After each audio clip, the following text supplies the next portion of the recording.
Good morning दोस्तों, आज के इंस्टीट्यूट में आपका स्वागत है। हमारा जो आज हमने नया टॉपिक नंबर सिस्टम चल रहा था, उसी में हम एक भाग ले रहे हैं। आज नंबर सिस्टम के अलग एक्स्ट्रा भाग ले रहे हैं हम, भिन्न फ्रैक्शन। फ्रैक्शन क्या होता है इसके बारे में हम पढ़ेंगे। आज भिन्न के बारे में चर्चा करेंगे। अब देखो भिन्न क्या होती है इसके बारे में हम डिस्कस करते हैं। भिन्न किस प्रकार से आपको करना होता है, किस प्रकार की आपके भिन्न आती है एग्जाम में, उन सभी कंडीशंस को आज हम यहाँ पर अप्लाई करते हुए आगे बढ़ेंगे। तो देखिए भिन्न के बारे में पहली बात तो जैसे मैंने 3 बटे क्या लिखा 4, सिंपल से मैं आपको बताऊँ तो जब भी भिन्न होगी तो हंस बटे हर के रूप में लिखी जाएगी। अंश बटे किसके रूप में, हर के रूप में लिखी जाएगी।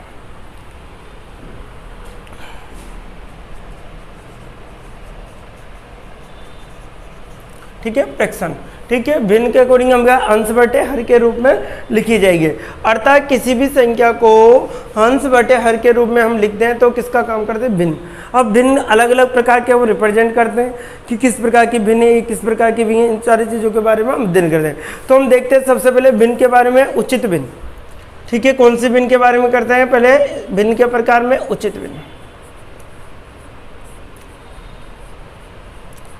या फिर साधारण भिन्न भी बोल सकते हो, या इसको प्रॉपर भिन्न भी बोल सकते हो। ठीक है, उचित भिन्न बोल सकते हो, साधारण भिन्न बोल सकते हो, या फिर क्या बोलते हो, प्रॉपर भिन्न भी आप बोल सकते हो। अब देखो इसमें कंडीशन जो क्या होती है कि आपकी जो हंस वाली संख्या है वो छोटी होती है हर वाली संख्या। हंस वाली जो संख्या है वो छोटी होगी हर वाली।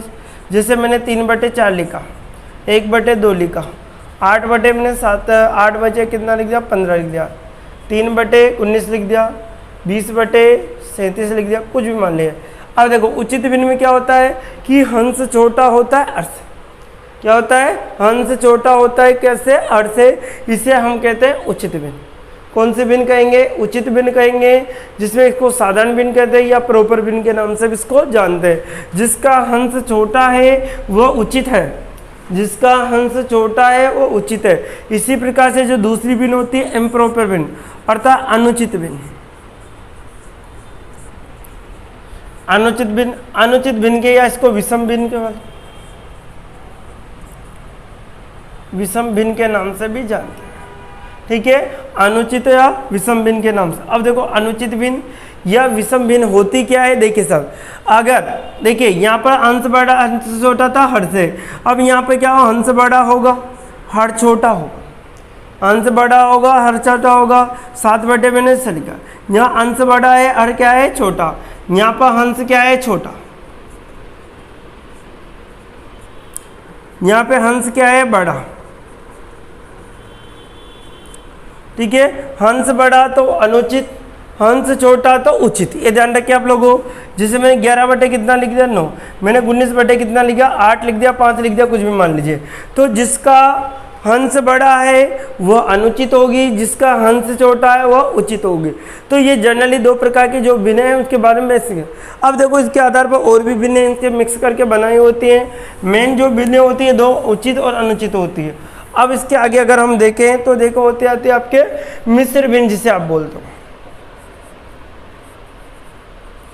मिश्र भिन्न क्या होती है, देखिए साहब, जैसे मैंने लिखा 1 से 1 बटे 2, 1 से 1 बटे 2। तो ये जो भिन्न है हमारे, ये तो आपका नंबर है अर्थात पूर्णांक है, और इसके क्या है आपका भिन्न है आपके। तो इसको इस प्रकार से भी मैं लिख सकता हूँ 1 बटे 2। तो जब भी कोई संख्या को इस प्रकार से लिखा जाएगा तो किसका नाम है, वो मिश्र भिन्न का। जैसे मैंने कहा अगर मैं जो अनुचित भिन्न थी अगर उसको हल करूँगा, देखिए साहब मैंने कहा 5 बटे 4 था, अगर मैं इसको हल करता हूँ 5 बटे 4 को, समझिए 5 एकम 5 होगा आपका, सॉरी 4 एकम 4 होगा, रिमाइंडर 1 बचेगा। तो इसको मैं 1 से 1 बटे 4 की फॉर्म में लिख सकता हूँ। तो जो अनुचित भिन्न किस में कन्वर्ट कर दी मैंने, किस में कन्वर्ट, अनुचित भिन्न को मैंने कन्वर्ट कर दिया मिश्र भिन्न में। तो ये मिश्र भिन्न का रूप बन जाती है, जिसको इस प्रकार से लिखा जाता है। तो अगर आपके कोई भी क्वेश्चंस के अकॉर्डिंग अगर आपसे पूछा मिश्र भिन्न कौन सी भिन्न है, जैसे अब 3 से 2 बटे 7 लिखा साहब, अब 3 से 2 बटे 7 को मैं ऐसे भी 3 प्लस 2 बटे 7 भी लिख सकता हूँ। ठीक है, तो ये तो भिन्न बन गई, ये सिंपल है। तो इसके अकॉर्डिंग हम कोई सी भी संख्या को आसानी से निकाल सकते हैं कि ये पूर्णांक था, ये संख्या थी, ये भिन्न की संख्या थी। जब 2 संख्या इस प्रकार से मिला दिया जाता है तो किसका काम करती है वो संख्या, मिश्र भिन्न का काम करती है। कौन से भिन्न का काम करते हैं? मिश्र भिन्न का काम करते हैं। इसी प्रकार से आते हैं आपके एक एक भिन्न, एक एक भिन्न। सिंपल बात है, एक एक भिन्न में क्या, जिसका इकाई अंक एक हो, सॉरी जिसमें अंश की संख्या एक हो, नीचे कुछ भी हो। मैंने 1/5 लिखा, 3 1/7 लिखा, 1/2 लिखा, जिसका अंश कितना हो, एक हो, और हर में कुछ भी हो, तो इस प्रकार की जो संख्या होगी वो क्या कहलाएगी? एक एक भिन्न कहलाएगी। अर्थात एक है, जिसको कितना है? एक है, उसके क्या बोलते हैं? हम एक एक भिन्न के नाम से जानते हैं। कौन से भिन्न के नाम से जानते हैं? एक एक भिन्न के नाम से उसको जाना जाता है। तो इन सब कंडीशंस के बारे में मैंने पढ़ा। अब देखिए, जो एग्जाम में क्वेश्चन आता है उसके कोई एक आती है मैंने प्रतिलोम भिन्न या इनवर्स भिन्न, प्रतिलोम भिन्न, इसे प्रतिलोम भिन्न, प्रतिलोम का मतलब होता है इनवर्स। अब देखो, आपसे कहा जाता है कि 3/4 की प्रतिलोम भिन्न है, 3/4 की क्या निकाले? प्रतिलोम भिन्न है। तो 3/4 की प्रतिलोम क्या बनेगी? 4/3 बनेगी। 3/4 की प्रतिलोम भिन्न क्या बनेगी? 4/3। जैसे आपसे कहा कि 2/7 की प्रतिलोम भिन्न है, 2/7 की प्रतिलोम भिन्न है, तो 7 क्या होगी? 2 होगी। 7 क्या होगी? 2 होगी।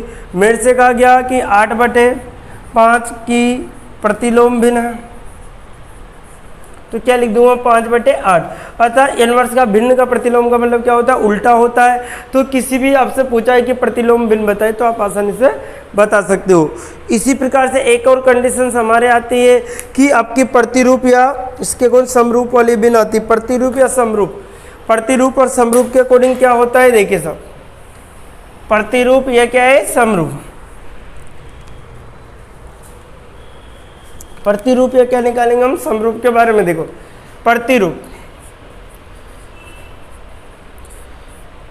समरूप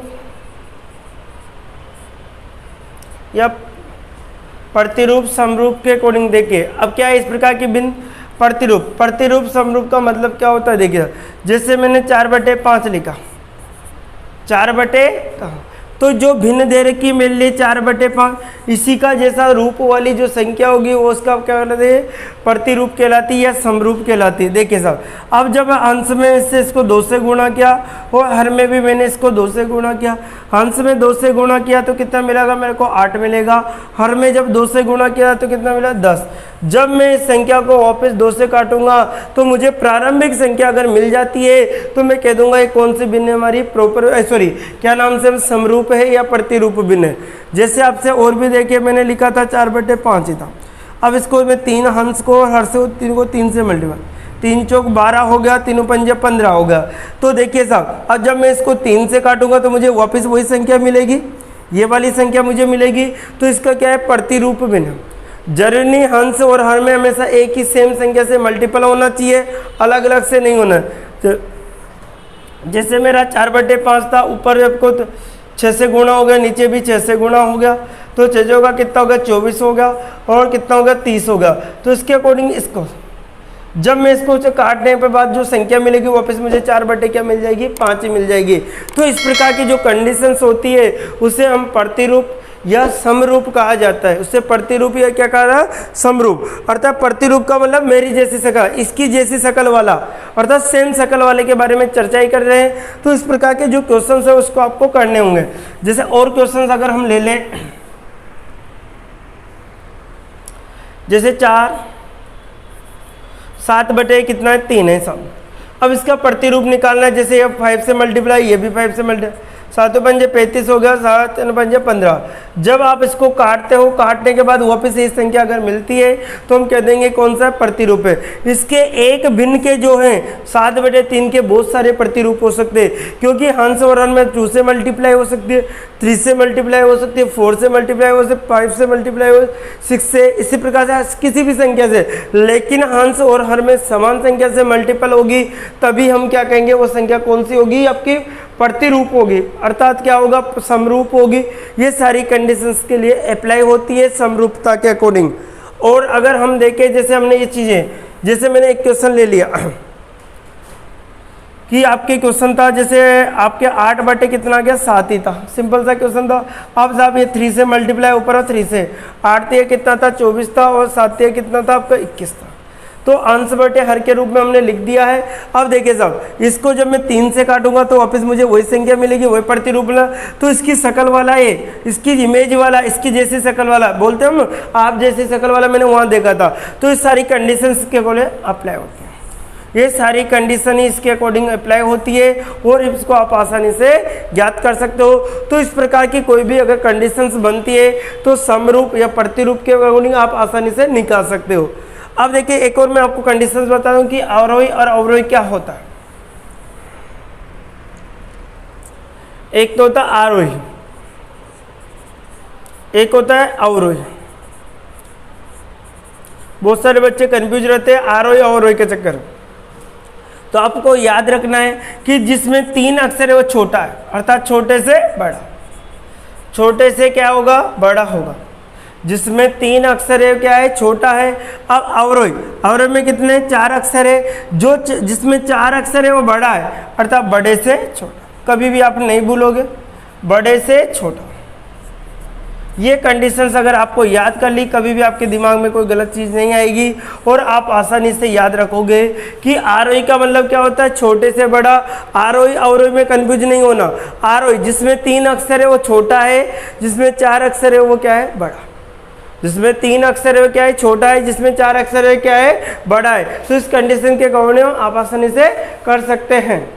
तो देखिए अगर हमारी कंडीशन जैसे अभी क्वेश्चन के माध्यम से हम समझते हैं। क्वेश्चन क्या है हमारा, जैसे मैंने ले लिया 3/4, 7/8, 5/6, 9/10, ये हमारा क्वेश्चन है और हमसे एग्जाम में इसी पैटर्न पे क्वेश्चन पूछे जाते हैं। को आरोही क्रम में लिखो, आरोही क्रम में लिखो, अर्थात इंक्रीजिंग और डिक्रीजिंग जो फॉर्म होगी आपको इसके अकॉर्डिंग आपसे पूछा जाता है कि 3/4 है, 7/8 है, 5/6 है, 9/10 है। इस प्रकार की कंडीशन हमारे, इसको किसके रूप में लिखना है आपको आरोही क्रम के रूप में आपको लिखना है। किसके रूप में लिखना है आरोही क्रम। अब देखिए जैसे हम आरोही क्रम के अकॉर्डिंग हम लिखते हैं तो क्या क्या कंडीशन हमारी बनेगी आरोही। अब आपको क्या करना है इसका रूल मैं आपको बता देता हूँ। जब भी आपको इस प्रकार का सवाल हल करना है कि कौन बड़ा है कौन छोटा है इसके बारे में आपको, तो घबराने की कोई ज़रूरत नहीं है आपको कि आपको इन दोनों संख्याओं का डिफरेंस लेना है। क्या लेना है डिफरेंस लेना है। कोई सा भी सवाल आ जाए दुनिया का उसका क्या लेना है आपको डिफरेंस लेना है। जैसे हम डिफरेंस ले 3 क्या लिखेगा 1, एक का डिफरेंस है, यहाँ पर भी एक का है, यहाँ पर भी एक का है, यहाँ पर मैं समान डिफरेंस ले रहा हूँ, लेकिन आप अलग अलग भी डिफरेंस आ सकता है, कोई प्रॉब्लम नहीं रहेगी आपको। कोई सा भी सवाल आप आसानी से इससे निकाल सकते हो। तो देखिए साहब अब देखिए हम जब हल करेंगे तो 3 का डिफरेंस था, 1 का डिफरेंस था 3/1। इसमें देखिए 7 का डिफरेंस है, 1 का डिफरेंस है 7/1। यहाँ पर 5 का डिफरेंस है 5/1। यहाँ पर 9 में 1 का डिफरेंस है 9/1। अब जो संख्या बड़ी है वो बड़ी रहेगी, जो छोटी है छोटी रहेगी। आपको कुछ नहीं करना, आंसर आ चुका है। तो देखिए साहब बहुत सिंपल तरीके से हम निकालेंगे। 3/, क्या लिखा हमने 4, इससे बड़ा 3 से बड़ा क्या होता है 5, तो 5/, क्या आएगा 6, उससे बड़ा क्या आता है 7/8, इससे बड़ा क्या होता है 9/10। तो हम कह देंगे ये तो सबसे बड़ी है और हम ये कह देंगे कि यह सबसे क्या है छोटी। अगर क्वेश्चन एग्जाम में किसी तरीके से वो छोटी बड़ी पूछे तो इस प्रकार से आरोही, आरोही का मतलब छोटे से बड़े रूप में, छोटे से मैंने बड़े रूप में आपको आसानी से जमा दिया। और देखिए अगर हम और भी सवाल करें तो उसको किस प्रकार से आप जमा सकते हो।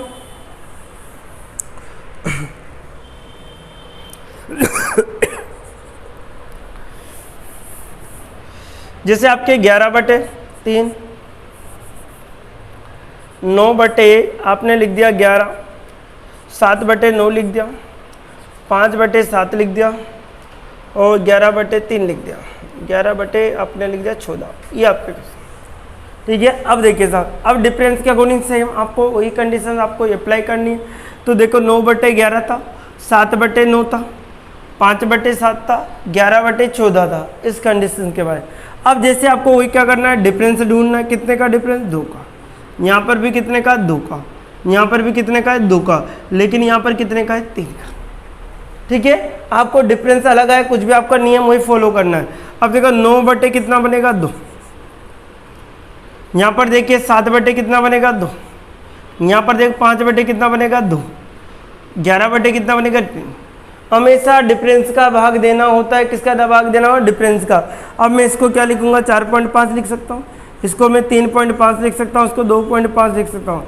इससे मैं देखिए इसका भाग देना है मुझे, कितना 3 3 या 9 होगा, 3 चेक 3 पॉइंट कितना आएगा 6 आएगा लगभग। अब मुझे किसके रूप में लिखना, आरोही। आरोही का मतलब क्या होता है, छोटे से बड़े रूप में आपको लिखना है। तो आरोही का मतलब छोटा, सबसे छोटा क्या दिखाई दे रहा है 2.5, अर्थात कितना आएगा 5 बटे कितना आएगा 7। इससे बड़ा क्या दिखा रहा है 3.5, अर्थात 7 बटे कितना आएगा। उससे बड़ा क्या दिखाई दे रहा है हमें 11 बटे 14। फिर सबसे बड़ा हमें क्या दिखाई दे रहा है 9 बटे 11। तो इस प्रकार का अगर कोई भी क्वेश्चन एग्जाम में आ जाता है तो उसको बहुत ही आसानी से आप निकाल सकते हो, कभी भी आपका कंफ्यूज नहीं होगा।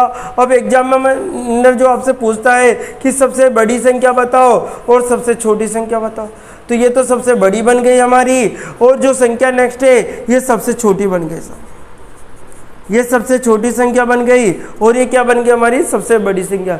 तो इस प्रकार के जो सवाल लेकर हम नेक्स्ट वीडियो में फिर लेके आएंगे आपके सामने। तो आज के लिए इतना ही दोस्तों, नेक्स्ट वीडियो में फिर मिलते हैं। Okay, bye bye, take care.